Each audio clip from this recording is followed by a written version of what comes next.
আসসালামু আলাইকুম। সকলকে স্বাগতম জানাচ্ছি সোয়াদ অ্যাগ্রো মিডিয়া ইউটিউব চ্যানেলে।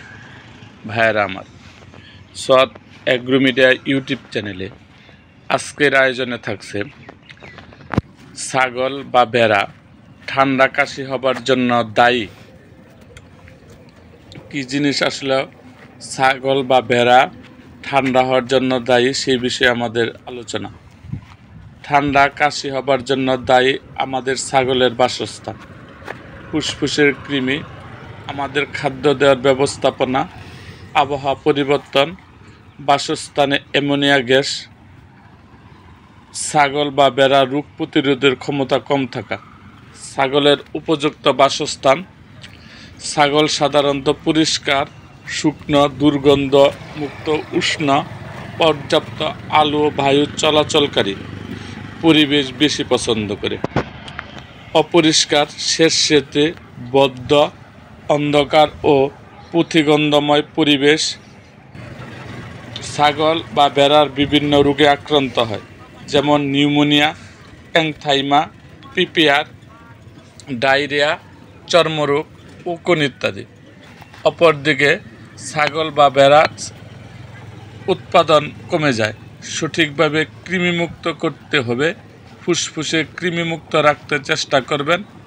কোনো গ্রুপের কৃমিনাশক ফুসফুসের কৃমি দমন করে এমন কৃমিনাশক ঔষধ ব্যবহার করতে হবে। কৃমিনাশক ঔষধ ব্যবহার করার আগে ঔষধের নির্দেশনা পড়তে হবে মনোযোগ সহকারে। ছাগলের বাসস্থানের অ্যামোনিয়া গ্যাস তৈরি না হয় সেদিকে খেয়াল রাখতে হবে, তাহলে অনেকটাই ঠান্ডা কাশি মুক্ত রাখা যাবে। শীতের সময় অয়েল মিক্স ইউজ করতে পারেন, মাঝে মধ্যে প্রোবায়োটিক দিতে পারেন, ভিটামিন সি ও জিঙ্ক দিতে পারেন। বৃষ্টির মধ্যে, শীতের মধ্যে খাদ্যে কিছু পরিবর্তন আনতে হয় যাতে শরীর গরম থাকে। ছাগলের বাসস্থান গরম না করে বৃষ্টি ও শীতের মধ্যে ছাগলের শরীর গরম থাকে তেমন খাদ্য দিতে হবে। উপরের প্রতিটি বিষয়ে নজর দিতে হবে, তাহলে ঠান্ডা মুক্ত রাখা সম্ভব হবে। কোনো ছাগল বা ভেড়া কোন রোগে আক্রান্ত হলে অবশ্যই একজন চিকিৎসকের পরামর্শ অনুযায়ী পদক্ষেপ গ্রহণ করবেন। প্রতিকার চেয়ে প্রতিরোধ উত্তম। যতক্ষণ আপনি শিখবেন ততক্ষণ আপনি টিকবেন।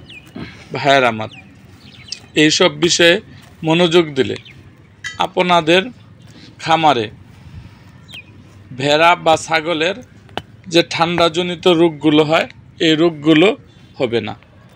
সো আজ এই পর্যন্তই, দেখা হবে আমার অন্য কোনো ভিডিওতে।